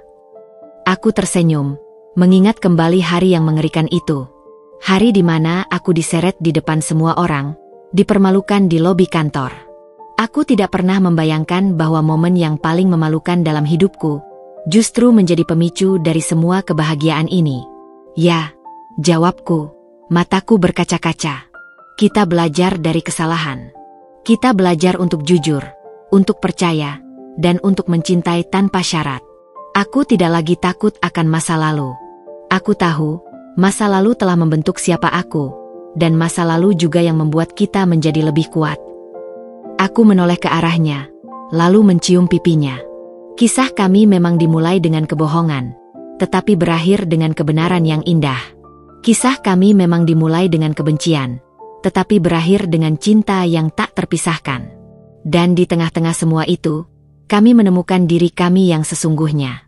Bukan hanya sebagai pemimpin yang kuat, tetapi sebagai keluarga yang utuh, yang mampu menghadapi apapun, selama kami bersama itu adalah akhir dari sebuah kisah yang penuh drama, kebohongan, dan pengkhianatan. Dan awal dari sebuah kehidupan baru yang dibangun di atas fondasi yang kokoh, di mana cinta dan kepercayaan menjadi tiang utamanya. 5 tahun telah berlalu sejak badai itu mereda, namun kenangan pahit dan manis dari masa lalu tetap menjadi pengingat yang kuat bagi kami. Adiatama Group kini berada di puncak kejayaannya. Portofolio perusahaan berkembang pesat, merambah ke sektor-sektor baru seperti pengembangan properti pintar dan investasi energi terbarukan. Kami tidak lagi berjuang untuk bertahan, melainkan untuk memperluas pengaruh. Di rumah, kehidupan kami terasa damai. Anak-anak kami, 3 malaikat kecil yang menggemaskan, mengisi setiap sudut rumah dengan tawa dan keceriaan. Suatu sore, saat aku sedang membaca buku di teras, Bram datang dan duduk di sampingku. Ia memelukku, menatap anak-anak kami yang sedang bermain di taman. "Lihat mereka," bisiknya. Suaranya dipenuhi rasa syukur. Semua yang kita lalui, semua pengorbanan itu, rasanya sepadan. Aku mengangguk, menyandarkan kepalaku di bahunya. "Ya, kita berhasil, Bram. Kita berhasil membangun kembali segalanya." Namun, di tengah-tengah kedamaian itu, sebuah badai baru mulai terbentuk di ufuk. Malamnya, saat aku dan Bram sedang meninjau laporan keuangan, sebuah berita utama di layar tabletku menarik perhatianku. Atlas Corp, raksasa bisnis global, akan memperluas investasinya ke pasar Asia Tenggara, menargetkan properti dan infrastruktur pintar. Bram membaca berita itu bersamaku. Wajahnya yang tadinya tenang, kini berubah tegang. Atlas Corp, mereka adalah pemain besar. Kompetitor terberat yang pernah kita hadapi. Pemimpin dari Atlas Corp adalah seorang CEO muda, brilian, dan ambisius bernama Ethan Reed. Ia dikenal sebagai seorang visioner yang kejam dalam bisnis. Strateginya adalah mengakuisisi perusahaan-perusahaan lokal yang sukses dan menghancurkan semua pesaing yang tersisa. Keesokan harinya, pasar saham Adiatama Group mulai goyah. Bukan karena krisis, melainkan karena rumor. Ada spekulasi bahwa Atlas Corp akan mengakuisisi Adiatama Group. Para investor mulai cemas, dan beberapa dari mereka menahan investasi mereka, menunggu dan melihat apa yang akan terjadi. Bram mengumpulkan para direktur. Suasana di ruang rapat tidak lagi dipenuhi oleh panik, tetapi oleh kekhawatiran. Mereka semua tahu seberapa kuat Atlas Corp. "Apa yang harus kita lakukan?" tanya salah satu direktur. "Kita tidak bisa bersaing dengan mereka. Modal mereka tidak terbatas." Bram menatapku, matanya mencari jawaban. Aku tahu, ini adalah ujian baru. Ujian untuk mengukur seberapa kuat fondasi yang telah kami bangun. Ini bukan lagi tentang masa lalu, tapi tentang masa depan. Aku bangkit, berjalan ke depan ruang rapat. "Kita tidak akan mundur," kataku, suaraku tegas dan lantang. "Kita sudah berhasil melewati badai yang lebih buruk. Kita akan tunjukkan pada dunia bahwa Adiatama Group bukanlah perusahaan yang bisa dengan mudah diakuisisi." Bram berdiri di sampingku, tangannya menggenggam tanganku. "Kita akan melawan. Kita akan menggunakan semua kekuatan kita, semua koneksi kita, dan semua strategi yang kita miliki." Tantangan baru telah tiba. Kali ini, tidak ada lagi kebohongan atau rahasia di antara kami. Hanya ada 2 orang yang saling mencintai dan saling percaya, siap untuk menghadapi ujian yang datang, demi masa depan perusahaan dan keluarga yang telah mereka bangun. Malam itu, setelah anak-anak terlelap dan keheningan menyelimuti rumah, aku dan Bram duduk di ruang kerjanya. Suasana tegang. Di atas meja kerja yang luas, tumpukan laporan keuangan dan grafik berwarna-warni berserakan, diterangi oleh cahaya remang dari lampu meja. Layar monitor yang menyala menampilkan berita utama tentang Atlas Corp yang telah menguasai pasar properti global. Kehadiran mereka di pasar kami terasa seperti awan gelap yang siap menurunkan badai. Bram menghela napas panjang. "Mereka sudah mulai menggerogoti saham kita," katanya, suaranya dipenuhi kekhawatiran. Ia menggeser grafik di layar tabletnya. "Mereka tidak langsung menyerang, tapi membuat rumor yang mengancam kepercayaan investor. Ini adalah taktik kotor." Aku mengangguk, menyandarkan punggung ke kursi. Aku sudah menduganya. Mereka akan menggunakan segala cara untuk melemahkan kita dari dalam, sebelum akhirnya menyerang secara frontal. Kita harus lebih pintar dari mereka. Kita tidak bisa melawan modal mereka yang tak terbatas. Kami menyusun strategi. Kami tahu, perang ini tidak bisa dimenangkan dengan uang. Kami harus menggunakan kekuatan kami, inovasi dan koneksi.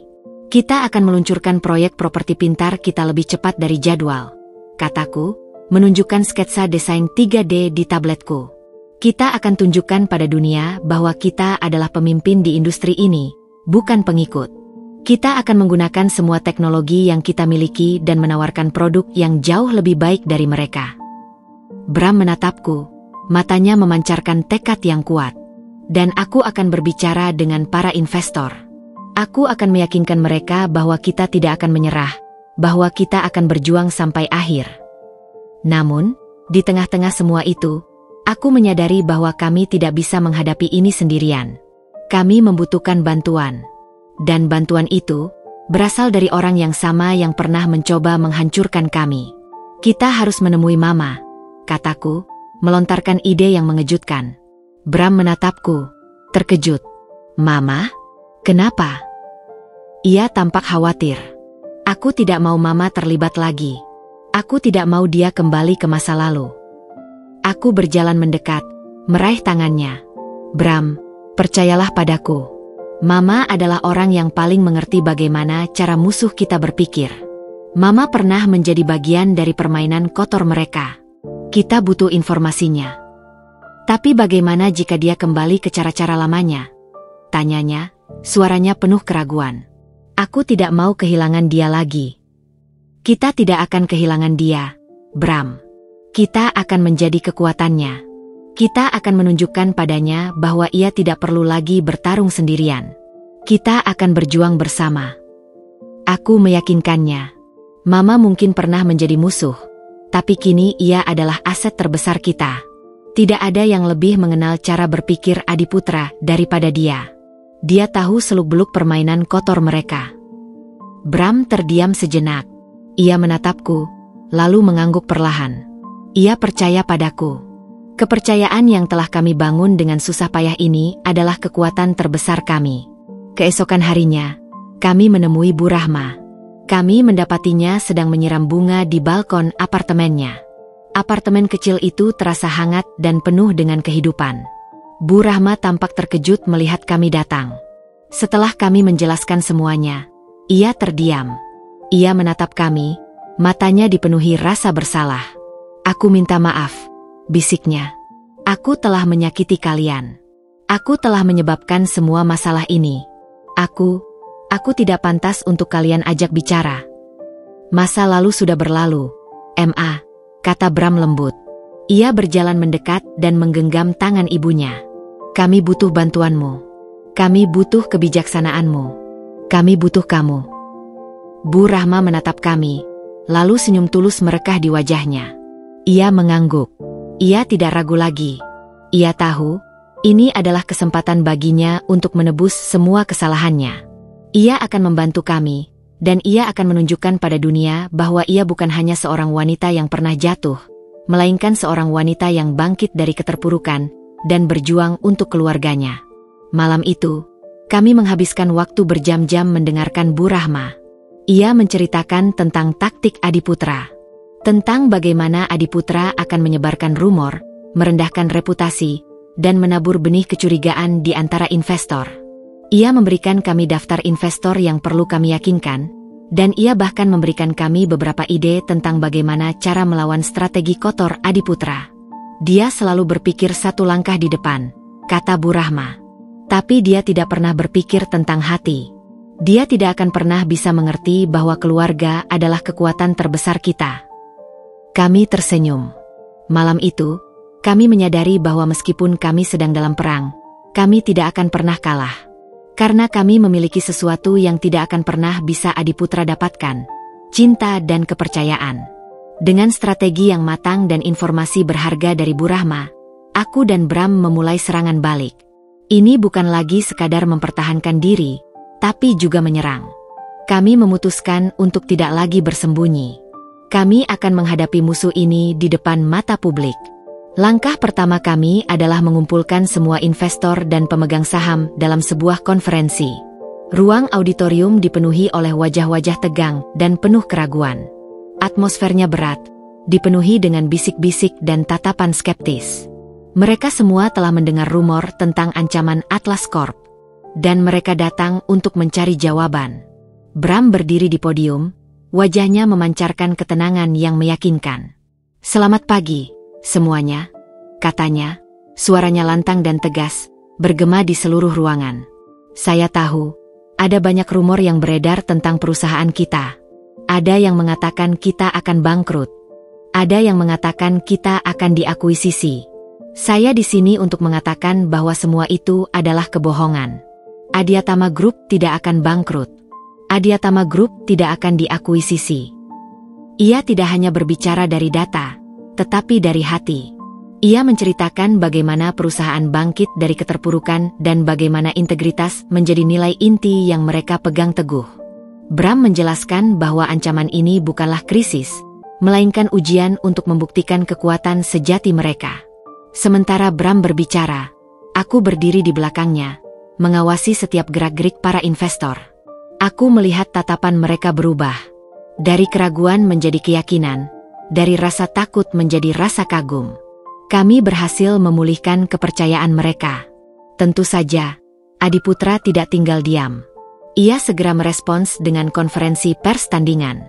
Ia menuduh kami berbohong dan mengatakan bahwa Adiatama Group sedang dalam krisis.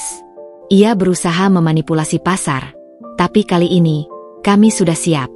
Berkat informasi dari Bu Rahma, kami tahu persis taktiknya. Kami segera merilis pernyataan pers yang merespons setiap tuduhan Adiputra dengan fakta dan bukti yang tidak terbantahkan. Kami mempublikasikan laporan keuangan yang transparan dan proyeksi pertumbuhan yang solid. Lalu, kami meluncurkan proyek properti pintar kami. Proyek itu bukan hanya sekadar gedung-gedung yang tinggi, tapi juga sebuah ekosistem yang terintegrasi dengan teknologi pintar. Kami berhasil mencuri perhatian publik, dan proyek kami menjadi berita utama di seluruh media. Kami menyiarkan iklan yang menunjukkan desain ramah lingkungan, sistem keamanan canggih, dan konsep hidup yang futuristik. Kami menunjukkan bahwa kami tidak hanya berbicara, tapi juga bertindak. Adiputra terkejut. Ia tidak menyangka kami akan bergerak secepat dan seakurat ini. Ia mencoba merespons dengan strategi kotornya, tapi kali ini, ia tidak berhasil. Kami sudah kebal. Kami sudah tahu semua taktiknya, dan kami tahu bagaimana cara menghadapinya. Pertarungan ini berlangsung selama berminggu-minggu, dan kami terus berjuang. Kami tidak hanya berjuang untuk perusahaan kami, tapi juga untuk kehormatan kami. Kami berjuang untuk menunjukkan pada dunia bahwa kami adalah kekuatan yang tidak bisa diremehkan. Dan di tengah-tengah semua itu, kami tahu, kami akan menang. Karena kami memiliki sesuatu yang tidak akan pernah bisa Adiputra dapatkan. Cinta, kepercayaan, dan sebuah keluarga yang utuh. Pertarungan melawan Adiputra dan Atlas Corp akhirnya mencapai puncaknya. Tidak seperti perang finansial sebelumnya yang kami alami, kali ini tidak ada lagi drama atau pengkhianatan. Adiputra, yang terpojok dan putus asa, membuat sebuah kesalahan fatal. Ia mencoba melakukan manipulasi pasar yang terang-terangan dan ilegal, menggunakan identitas palsu untuk menyebarkan berita bohong secara masif. Namun, tim IT kami, yang telah disempurnakan sejak krisis pertama, segera mendeteksinya. Kami mengumpulkan bukti-bukti digital yang tak terbantahkan dan menyerahkannya kepada pihak berwajib. Dalam hitungan jam, berita penangkapan Adiputra menyebar luas. Dunia bisnis terkejut, namun pasar bereaksi dengan cepat. Saham Adiatama Group yang tadinya goyah, kini melonjak naik, melebihi rekor tertingginya. Kami tidak hanya berhasil menyingkirkan pesaing, tetapi juga mengukuhkan reputasi kami sebagai perusahaan yang bersih, transparan, dan memiliki integritas yang tak tergoyahkan. Setelah semua badai berlalu, Bram dan aku duduk di teras kantor. Malam itu, cahaya lampu kota berkelap-kelip seperti bintang di langit yang gelap. Kami berdua kelelahan, namun hati kami dipenuhi dengan kedamaian yang mendalam. Bram menghela napas panjang, lalu menatapku dengan mata yang penuh cinta. "Kita berhasil," bisiknya. Kamu tahu, aku dulu berpikir aku tidak akan bisa memaafkanmu. Aku berpikir kebohonganmu adalah hal terburuk yang pernah terjadi pada kita. Ia tersenyum getir. Aku salah. Kebohongan itu adalah ujian. Dan berkat ujian itu, kita menemukan fondasi yang lebih kuat dari sebelumnya.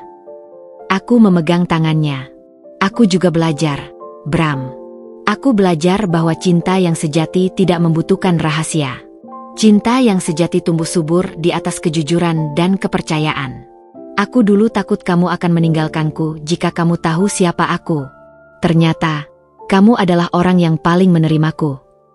Di tengah-tengah semua itu, kami juga berhasil menyembuhkan luka-luka lama. Bu Rahma, yang tadinya terasingkan, kini telah menemukan tempatnya kembali. Ia sering datang ke rumah kami, tidak lagi sebagai penguasa, melainkan sebagai seorang ibu yang mencintai dan seorang nenek yang bahagia. Ia menemukan sukacita dalam hal-hal sederhana, menanam bunga di taman, membuat kue bersama cucu-cucunya, dan mendengarkan cerita Bram tentang hari-harinya. Suatu sore, saat anak-anak kami sedang bermain di taman, Bu Rahma memanggilku. Aku menghampirinya dan duduk di sisinya. Ia memegang tanganku, tangannya yang keriput terasa hangat. Aku minta maaf, Kirana, bisiknya, suaranya parau. Aku tidak pernah mengatakan ini dengan tulus. Aku minta maaf karena aku tidak pernah menganggapmu sebagai menantuku. Aku minta maaf karena aku mencoba menghancurkanmu. Aku terlalu buta, terlalu takut untuk melihatmu sebagai dirimu yang sebenarnya. Air mata mengalir di pipinya. Kamu adalah wanita yang hebat, Kirana. Kamu menyelamatkan putraku. Kamu menyelamatkan keluarga ini. Kamu adalah keajaiban. Aku membalas pelukannya, merasakan kehangatan yang tulus. Kami tidak lagi hanya mertua dan menantu. Kami adalah keluarga yang diikat oleh pengampunan dan cinta. Beberapa tahun kemudian, aku dan Bram duduk di teras yang sama. Anak-anak kami sudah tumbuh besar, dan mereka sudah mulai memahami tentang bisnis keluarga.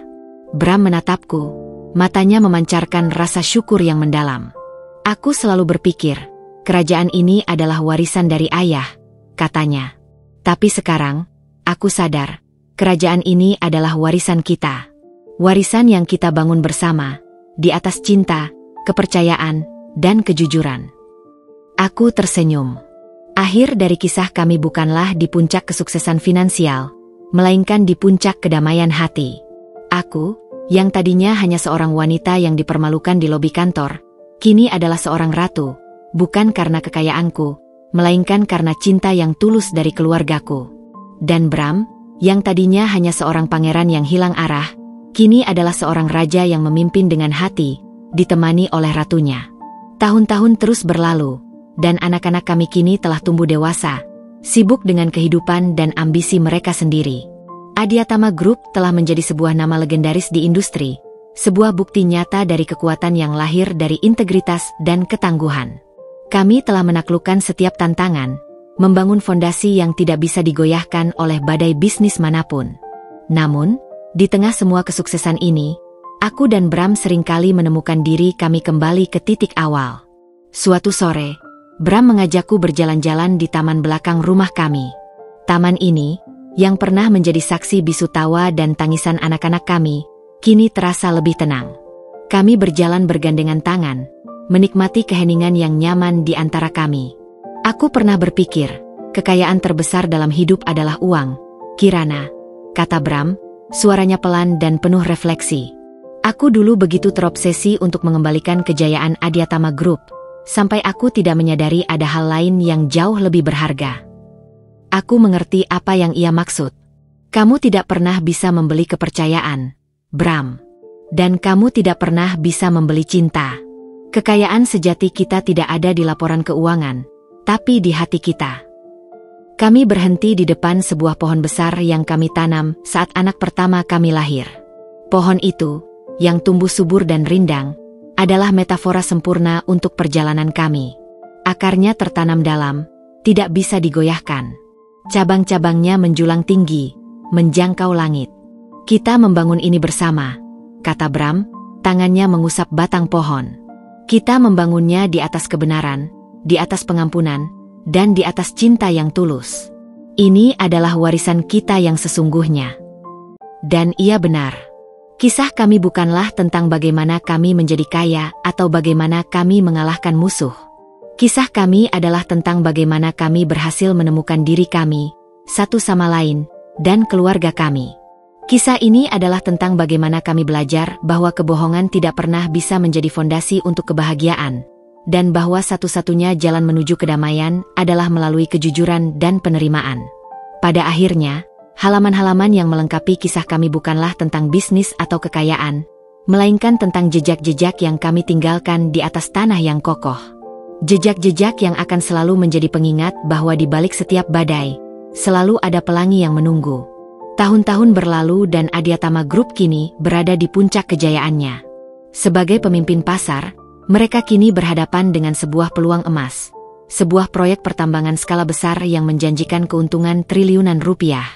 Ini adalah proyek terbesar yang pernah mereka hadapi, dan jika berhasil, akan melipat gandakan kekayaan perusahaan. Namun, di tengah negosiasi, sebuah laporan internal yang rahasia sampai ke tangan Kirana. Laporan itu menunjukkan bahwa proyek pertambangan ini akan memiliki dampak lingkungan yang sangat merusak dan akan menggusur ribuan penduduk asli di daerah tersebut. Laporan itu juga menyebutkan bahwa data-data ini sengaja disembunyikan oleh pihak kontraktor utama. Kirana membawa laporan itu kepada Bram. Wajahnya tegang, hatinya dilanda dilema besar. Ini adalah proyek triliunan rupiah, Bram, bisik Kirana. Tapi ini akan menghancurkan lingkungan dan hidup ribuan orang. Kita tidak bisa melakukannya. Bram membaca laporan itu. Ia juga terkejut. Proyek ini adalah impiannya, hasil dari kerja keras bertahun-tahun. Keuntungan yang dijanjikan bisa membawa Adiatama Group ke level yang belum pernah mereka capai. Tapi kita tidak bisa mengorbankan nilai-nilai kita, Bram, kata Kirana. Kita membangun perusahaan ini dengan integritas. Jika kita melangkah maju dengan proyek ini, semua yang kita perjuangkan akan sia-sia. Konflik baru telah muncul. Kali ini, tidak ada musuh yang bisa mereka lawan secara fisik. Musuh itu adalah godaan dari keserakahan, yang menguji fondasi moral yang telah mereka bangun. Malam itu, ruang kerja kami menjadi medan perang. Bukan dengan musuh dari luar, melainkan dengan diri kami sendiri. Laporan tentang dampak proyek pertambangan tergeletak di meja, seolah menjadi jurang yang memisahkan kami. Bram duduk di kursinya, tatapannya kosong. Aku bisa melihat dilema yang begitu berat di matanya. Ini adalah proyek impian, Kirana, bisiknya, suaranya parau. Keuntungan yang dijanjikan bisa membawa Adiatama ke level yang belum pernah kita capai. Kita bisa mengamankan masa depan perusahaan dan semua karyawannya selama beberapa generasi ke depan. Dengan mengorbankan masa depan orang lain, Bram, tanyaku. Dengan menghancurkan lingkungan dan menggusur ribuan orang dari rumah mereka. Tapi kita bisa mengelolanya. Bram mencoba meyakinkan dirinya sendiri. Kita bisa memastikan dampak lingkungannya minimal. Kita bisa memberikan kompensasi yang layak untuk penduduk setempat. Aku menggelengkan kepala. Kamu tahu itu tidak akan pernah cukup. Angka-angka di laporan ini tidak berbohong. Ini akan menjadi bencana. Dan semua janji manis itu hanya untuk menutupi niat sebenarnya. Percakapan kami terasa berat. Ini bukan lagi tentang siapa yang benar atau salah, tapi tentang nilai-nilai yang kami pegang. Bram adalah seorang pebisnis. Ia melihat peluang dan tanggung jawab kepada perusahaannya. Aku, di sisi lain, melihat manusia dan alam di balik setiap angka. Setelah semua yang kita lalui, kataku, setelah semua pengkhianatan yang kita rasakan, apa yang membedakan kita dari mereka jika kita melakukan hal yang sama? Kita berjuang untuk integritas, Bram. Integritas adalah fondasi yang kita bangun. Bram terdiam. Ia memejamkan mata, memikirkan semua yang telah kami perjuangkan. Ia mengingat bagaimana rasanya ditusuk dari belakang, bagaimana rasanya harga dirinya dihancurkan. Dan ia menyadari, semua itu tidak sebanding dengan triliunan rupiah. Saat ia membuka matanya, tatapannya berubah. Keraguan di matanya telah hilang, digantikan oleh tekad yang kuat. Kamu benar, katanya, suaranya tegas. Kita tidak akan mengambil proyek ini. Keputusan itu terasa seperti beban yang terangkat dari pundak kami. Kami tahu, keputusan ini akan menimbulkan badai baru. Keesokan harinya, kami mengumpulkan para direktur dan mengumumkan keputusan kami. Ruang rapat dipenuhi bisik-bisik ketidaksetujuan. Beberapa direktur mengancam akan mengundurkan diri, dan para pemegang saham mengirimkan email yang berisi kemarahan. Namun, kami tidak goyah. Kami berdiri teguh di depan mereka, dan kami menjelaskan alasan kami. Kami mengatakan, Adiatama Group tidak akan pernah mengorbankan nilai-nilai kami untuk uang.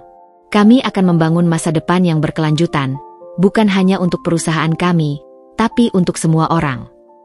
Bram mengambil tanganku di bawah meja, dan aku membalasnya dengan erat. Kami tahu, keputusan ini adalah pilihan yang benar, meskipun menyakitkan. Kami tahu, kami akan menghadapi tantangan baru, tapi kami tidak takut. Karena kali ini, kami tidak hanya berjuang untuk perusahaan, tetapi juga untuk jiwa kami. Keputusan Bram dan aku untuk menolak proyek pertambangan yang menguntungkan itu memicu badai di dalam perusahaan. Ruang rapat yang biasanya tenang kini dipenuhi dengan suara-suara sumbang. Beberapa direktur senior yang hanya memikirkan keuntungan mengundurkan diri, dan para pemegang saham besar menjual saham mereka secara massal, menyebabkan harga saham Adiatama Group anjlok untuk sementara waktu. Ini adalah kesalahan besar, teriak salah satu direktur sebelum ia mengundurkan diri. Kamu mengorbankan masa depan perusahaan hanya demi idealisme. Kami tidak goyah. Kami berdiri teguh di depan mereka, sebuah tim yang tidak bisa dipecah. Aku memegang tangan Bram, dan ia membalasnya dengan genggaman yang kuat. Kami tahu, kami mungkin akan kehilangan uang untuk sementara, tetapi kami tidak akan kehilangan integritas kami. Dampak keputusan kami menyebar ke seluruh industri. Awalnya, kami dicap bodoh dan naif. Namun, lambat laun, sikap kami menarik perhatian yang berbeda. Sebuah perusahaan teknologi global, yang dikenal karena komitmennya pada keberlanjutan dan etika, mendekati kami. Mereka terkesan dengan keberanian kami dan melihat adanya kesamaan visi. Perusahaan itu, Asiom Innovations, menawarkan kemitraan strategis yang ambisius. Mereka ingin berinvestasi dalam proyek-proyek yang tidak hanya menguntungkan secara finansial, tetapi juga memberikan dampak positif bagi lingkungan dan masyarakat. Bersama Asiom, kami merancang sebuah proyek pembangunan kota pintar yang sepenuhnya berbasis energi terbarukan dan didukung oleh teknologi yang ramah lingkungan. Ini adalah proyek yang jauh lebih besar dan lebih bermakna daripada apapun yang bisa kami raih dengan proyek pertambangan. Proyek ini tidak hanya menyelamatkan perusahaan kami dari kerugian, tetapi juga mengangkatnya ke level yang lebih tinggi. Kami mendapatkan rasa hormat dari seluruh dunia. Kami tidak hanya sukses, kami juga menjadi inspirasi. Beberapa tahun kemudian, di sebuah konferensi besar, Bram naik ke panggung untuk menerima penghargaan sebagai pemimpin bisnis paling berpengaruh dan berintegritas. Di pidatonya, ia tidak berbicara tentang uang atau kekuasaan. Ia berbicara tentang perjalanan kami, tentang kebohongan yang nyaris menghancurkan kami, tentang keluarga yang menyatukan kami kembali, dan tentang keputusan sulit yang akhirnya mendefinisikan siapa kami. Kekayaan terbesar kami bukanlah di laporan keuangan, katanya, menatapku di barisan depan. Kekayaan terbesar kami adalah integritas, kepercayaan, dan sebuah keluarga yang utuh. Aku tersenyum, hatiku dipenuhi dengan kebahagiaan. Aku melihat ke arah penonton, di mana aku melihat Bu Rahma duduk di samping anak-anak kami. Wajahnya memancarkan kebanggaan yang tulus. Tante Hesti juga ada di sana, kini sebagai salah satu staf setia kami. Perjalanan kami penuh dengan lika-liku. Ada kebohongan, pengkhianatan, dan pertempuran yang melelahkan. Tapi di akhir kisah ini, kami menemukan bahwa semua itu sepadan. Karena di balik setiap tantangan, kami menemukan pelajaran yang paling berharga, bahwa cinta sejati dan integritas adalah fondasi terkuat yang bisa dimiliki oleh sebuah keluarga dan sebuah kerajaan.